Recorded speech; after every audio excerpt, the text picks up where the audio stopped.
नमस्कार। आइए सुनते हैं मालती जोशी जी की लिखी कहानी स्मृति कलश। कहानी अच्छी लगे तो इसे एक लाइक करिएगा, चैनल पर नए हो तो सब्सक्राइब कर लीजिएगा और हाँ, अपने दोस्तों और रिश्तेदारों के साथ शेयर करना मत भूलिएगा। तो लीजिए सुनिए कहानी। अक्सर ऐसा कहा जाता है कि लेखक जब चूक जाता है संस्मरण लिखने लगता है।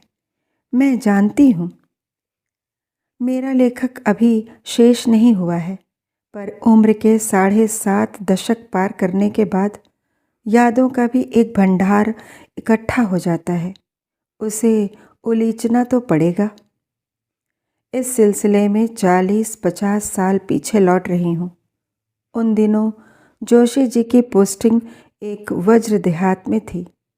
गांव में बिजली भी नहीं थी, पानी के लिए भी आंगन में हैंडपंप था। ऐसी जगहों पर महाराष्ट्रियन परिवार मुश्किल से 2 या 4 होते हैं। अक्सर ये किसी मंदिर के सेवादार होते हैं जिन्हें रियासत के ज़माने से ज़मीन आदि मिली होती है।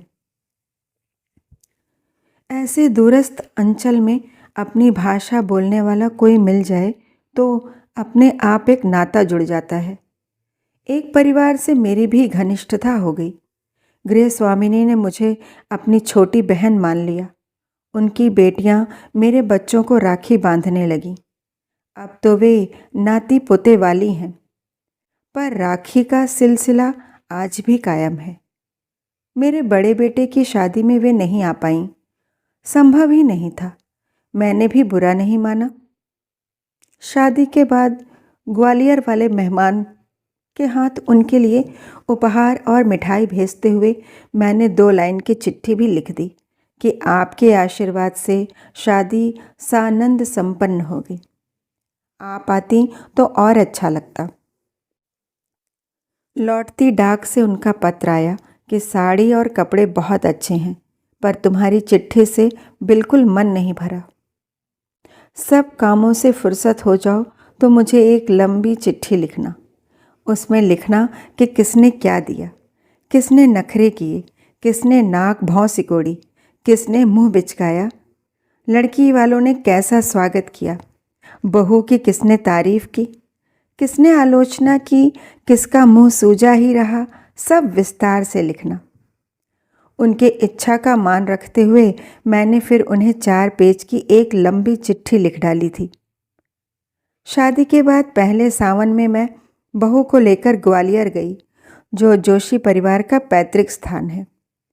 मंगल गौरी का पूजन वहीं तय हुआ था। मैंने अपनी मुंह बोली बहन को निमंत्रण दिया कि भोपाल तो आप नहीं आ पाईं, पर ग्वालियर तो पास में है, आइए और बहू को आशीर्वाद दीजिए। वे आईं, बहू को आशीर्वाद भी दिया, शगुन भी दिया। कार्यक्रम के बाद सब लोग इकट्ठे बैठे हुए थे तो उन्होंने कहा, मालती ने मुझे ऐसी अच्छी चिट्ठी लिखी कि पढ़ते हुए लगा कि मैं मंडप के नीचे खड़ी जयमाल देख रही हूँ, दुल्हा दुल्हन पर अक्षत चावल डाल रही हूँ। ये बात जब वे 2-4 बार कह चुकी तो एक महिला को ताव आ गया। कितनी बार एक ही बात बताएंगी? ये अगर अच्छी चिट्ठी नहीं लिखेंगी तो कौन लिखेगा? यही तो करती रहती हैं। मतलब लेखक हैं, वो अच्छा क्यों नहीं लिखेंगी? बहन जी का मुंह खुला का खुला रह गया। लेखक मतलब जो किताबें लिखते हैं वो वाले। वे आंख फाड़े मुझे देखती रहीं। उन्हें जैसे विश्वास नहीं हो रहा था कि उनकी यह सीधी साधी बोली वाली बहन लेखक वेखक भी हो सकती है। वैसे उसका कोई दोष नहीं था। जब मैं उनके कस्बे में थी तो सधन्यवाद वापसी के दौर से गुजर रही थी। इक्का दुक्का रचनाएं छपती भी थी तो उन तक नहीं पहुंचती थी। उनके लिए अखबार भी नियामत थी, पत्रिका तो खैर बहुत दूर की बात है। इस बात को भी अब 25 साल बीत गए हैं। वे अब इस दुनिया में नहीं हैं, पर ये पंक्तियाँ लिखते हुए मुझे उनकी आश्चर्य विस्फीत मुद्रा याद आ रही है। एक दिन न्यू मार्केट में शॉपिंग के दौरान एक महिला मिली। उन्होंने तपाक से नमस्ते की। नमस्ते का जवाब तो खैर मैंने दे दिया, पर दिमाग पर जोर डालने के बावजूद मुझे उनका नाम नहीं याद आ रहा था। ऐसी स्थिति में मैं एक काम करती हूँ, बात करना शुरू कर देती हूँ। परिचय का कोई ना कोई सूत्र हाथ आ ही जाता है। इसलिए मैंने मुस्कुराकर पूछा, और सुनाइए, कैसी हैं? मैं तो बिल्कुल ठीक हूँ, आप सुनाइए, बिटिया की शादी ठीक से निपट गई? फरवरी में थी ना? मेरा माथा ठनका। आप शायद मुझे पहचान नहीं पा रही हैं। बिल्कुल पहचानती हूँ जी, आप मिसेस जोशी हैं ना? हाँ, मिसेस जोशी तो हूँ, पर मेरे कोई बेटी नहीं है, 2 बेटे हैं बस। वाह, ऐसे कैसे? वे जिद पर उतर आईं। उस दिन आपने बताया नहीं था कि बिटिया के गहने बनवाकर इंदौर से लौट रही थीं तो बस खराब हो गई थी। आप देर रात भोपाल पहुंची थी, फिर एक शरीफ ऑटो वाले ने आपको घर तक पहुंचाया था। घटनाक्रम बेहद जाना पहचाना लग रहा था, लेकिन कब कैसे? तभी मेरी ट्यूबलाइट जली। यह तो मेरी कहानी शराफत का कथानक है। फिर सारा माजरा समझ में आ गया। मैंने कहा, आप गौतम नगर में रहती हैं ना? आपके महिला मंडल में मैंने यह कहानी सुनाई थी, वही आपको याद रह गई होगी। वो कहानी थी, यह कहते हुए उनका स्वर हिकारत से भर गया था, जैसे कहना चाहती हूँ, लोगों को अच्छा बेवकूफ़ बनाती हैं आप। अक्सर मेरी कहानियाँ मैं से शुरू होती हैं, शायद इसीलिए उन्हें यह गलत फहमी हो गई थी। बड़ा बेटा मुंबई में लॉर्सन कंपनी में कार्यरत है। वहाँ अधिकारियों की पत्नियों का एक क्लब है जो हर महीने एक कार्यक्रम आयोजित करता है। एक बार मुझे भी बुलाया गया। मुझे बड़ा संकोच हो रहा था, क्योंकि जानती थी कि अधिकांश महिलाएं अहिंदी भाषी होंगी। फिर यह भी डर था कि ये कॉरपोरेट जगत की हाई फाई महिलाएं मेरी सीधी सादी घरेलू कहानियों को कितना समझेंगी, कितना एंजॉय करेंगी। खैर, कार्यक्रम तो करना ही था। मैंने प्रारंभिक वक्तव्य अंग्रेजी में दिया, फिर 3 कहानियाँ सुनाईं। सौभाग्य से वे पसंद भी की गईं। मैंने राहत की सांस ली। एक महिला ने घर जाकर बताया कि आज क्लब में अर्चना जोशी की मदर इन लॉ आई थी। उन्होंने बड़ी अच्छी कहानियाँ सुनाई। पतिदेव ने कहा कि मदर इन लॉ का अपना भी तो कोई नाम होगा। सौभाग्य से उन्हें मेरा नाम याद था। नाम सुनकर पति महोदय ने पुस्तकों की अलमारी खोली और पत्नी के सामने 4 पुस्तकें रखकर पूछा, इन किताबों को कभी देखा हुआ याद आ रहा है? पत्नी ने किताबों को उल्टा पुल्टा। अंतिम पृष्ठ पर मेरी तस्वीर देखकर बोली, तभी मुझे बार बार लग रहा था कि इन्हें कहीं देखा है, पर कहाँ देखा है यह याद नहीं आ रहा था। उन सज्जन ने फिर बेटे से फ़ोन पर समय लिया और वे सपरिवार मिलने आए।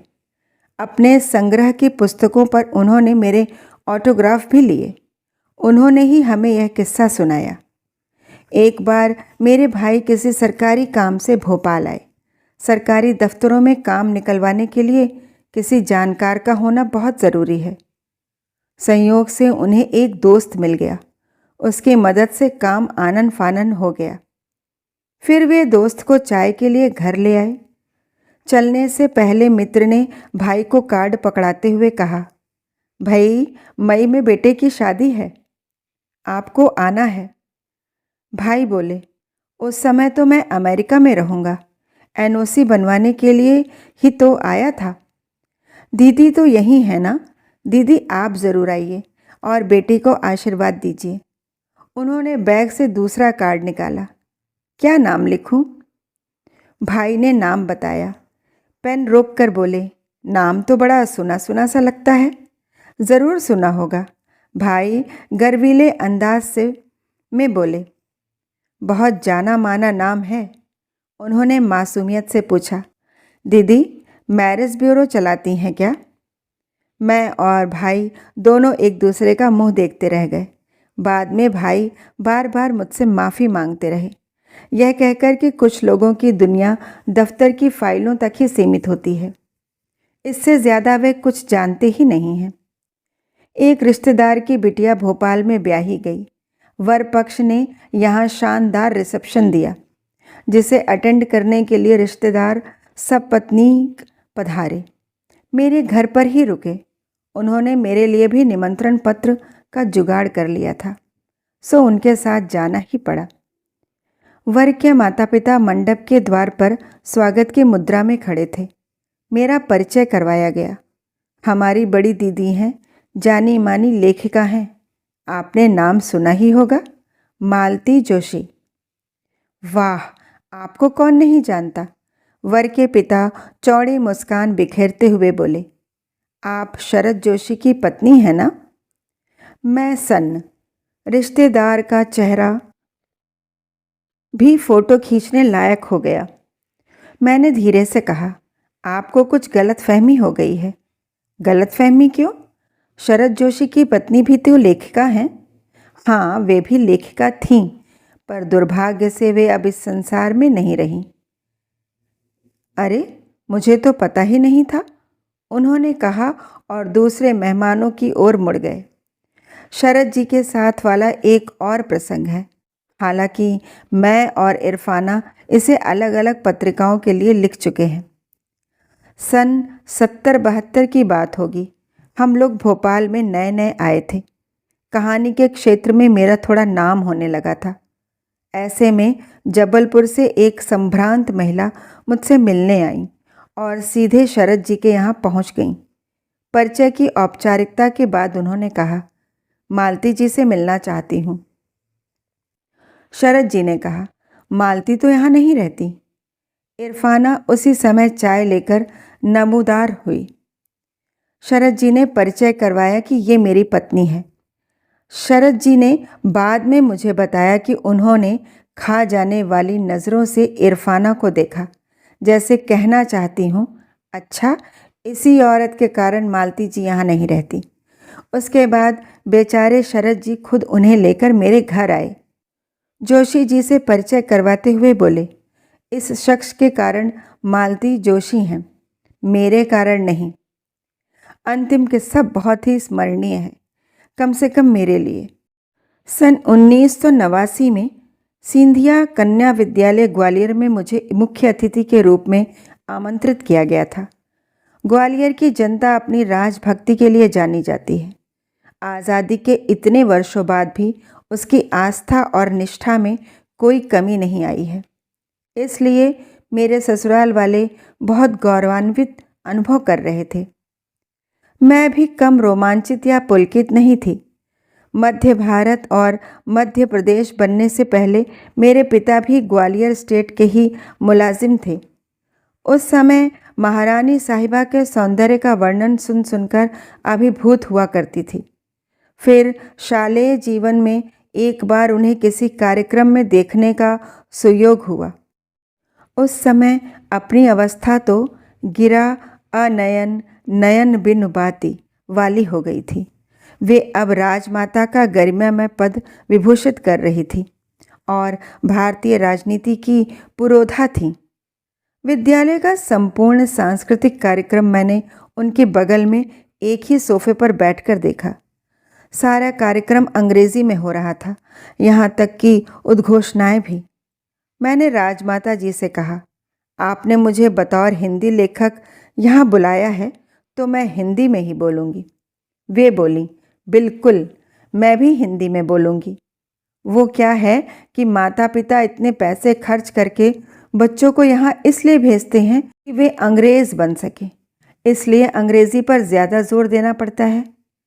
कोई बात नहीं, हम आप दोनों हिंदी में बोलेंगे। चलते समय की एक छोटी सी घटना भी स्मरणीय है। पोर्च में जब गाड़ियाँ लग रही थीं तो उन्होंने कहा, मालती जी माफ़ कीजिएगा, इन लोगों ने मेरी गाड़ी पहले लगा दी थी। मैंने मन में कहा कि आप मुझे चाहे जो सम्मान दें, पर स्टाफ जानता है कि स्कूल की सर्वे सर्वा कौन है। हम तो एक दिन के सुल्तान हैं। उसके कोई 3-4 साल बाद उनका भोपाल आना हुआ। यहाँ उन्हें शारदा विहार में भी आमंत्रित किया गया। शारदा विहार चूंकि जोशी जी का ड्रीम चाइल्ड है, तो हम दोनों को वहाँ होना ही था। परिचय की औपचारिकता पूरी हुई। मेरा परिचय सोमनाथ जी की पत्नी के रूप में करवाया गया। शारदा विहार में मेरा यही परिचय था। एक क्षीण आशा थी कि वे मुझे पहचान लेंगी, पर जब नहीं पहचाना तो मैंने बुरा भी नहीं माना। अब दिन भर की मैं सैकड़ों लोगों से मिलती होंगी। मेरी 2 घंटे की मुलाकात की हैसियत ही क्या है। संस्था का मुआयना करने के बाद जब चाय का कार्यक्रम शुरू हुआ तो उन्होंने एकाएक कहा, हम लोग पहले कभी मिल चुके हैं क्या? मुझे बार बार ऐसा लग रहा है कि। उनके साथ वाली महिला ने धीरे से कहा, ये अपने एसकेवी में आ चुकी हैं। किस लिए? इंटरव्यू के लिए। मैंने उनके पहले प्रश्न का भी जवाब नहीं दिया था। अब तो मेरा बोलना बिल्कुल ही गैर वाजिब होता, सो चुप ही रही। साथ वाली महिला ने ही याद दिलाया, अपने एनुअल फंक्शन में चीफ गेस्ट थी ना। ओह, उन्होंने एकदम मेरे हाथ पकड़ लिए। माफ़ कीजिए मिसेस जोशी, मैं सचमुच बूढ़ी होती जा रही हूँ, नहीं तो ज़रूर पहचान लेती। I am extremely sorry. और यह क्षमा याचना का दौर चलते समय भी जारी रहा। गाड़ी में बैठने के बाद भी उन्होंने मेरा हाथ हाथ में लेकर कहा, मैं वादा करती हूँ अगली बार हम मिलेंगे तो मैं आपको एकदम पहचान लूँगी। दुर्भाग्य से वह अगली बार आई ही नहीं, पर यह बात हमेशा याद रहेगी कि बड़े लोग अपना बड़प्पन हमेशा ओढ़े नहीं घूमते, इसीलिए बड़े होते हैं। कहानी सुनने के लिए बहुत बहुत धन्यवाद।